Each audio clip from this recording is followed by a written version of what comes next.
Hey there guys, it's Sam here. I have a brand new video. Now this will be tackling some of the controversy between using a gun laying drive and a vertical stabilizer. Which should you be using? Let's find out. First sheet here, we've got a bunch of data points. I'm only going to touch on a couple. Vertical stabilizer does not work when parked, if you are parked and not moving your turret. It also does not change accuracy at full zoom. If your zoom accuracy is 0.33 at 100 meters, Vert stab doesn't change that, okay? It doesn't make it 20% better. It stays at 0.33.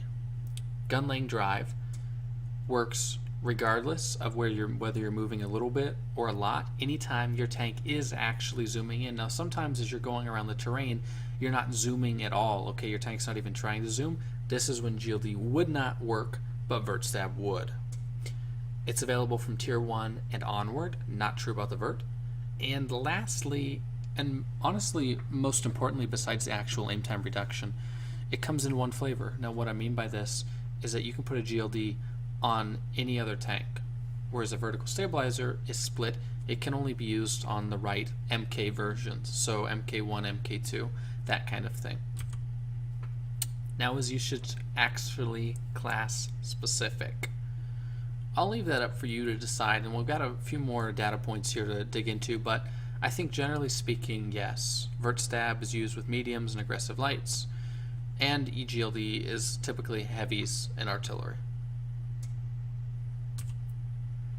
Now the vertical stabilizer data, I've got a couple crosshairs on the screen and I want you to look closely at these.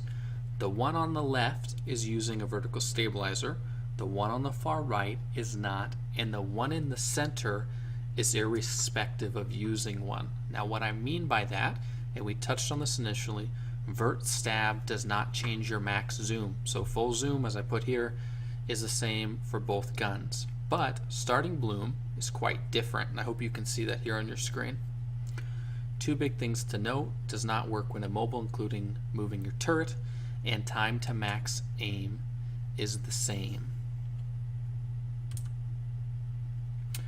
GLD data, we've got a couple data points here. The numbers you want to remember are 2.16 and 2.4. Now I make that easy because I put down below 0.24, and that's going to be the difference in these two. But what I'm doing with that, guys, is saying I can only really sense up to 1/4 of a second difference in reload. Beyond that, my internal clock doesn't even register it as a problem.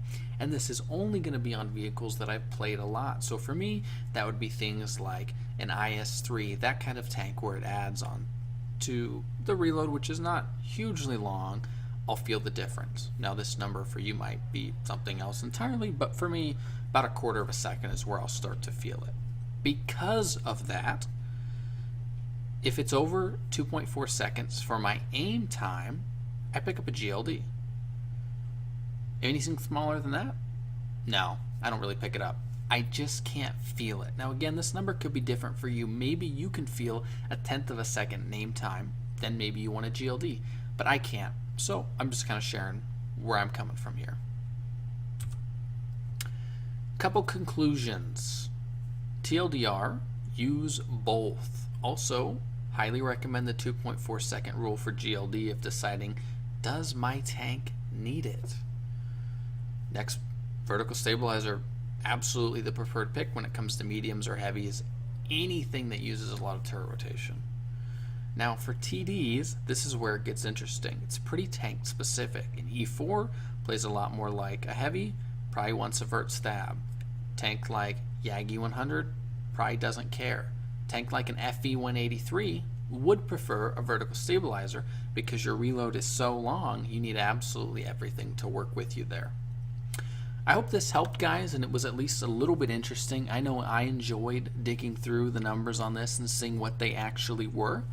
Happy tanking. Hit me up in the comments if there are other videos you want me to cover, and I look forward to seeing you in the pubs.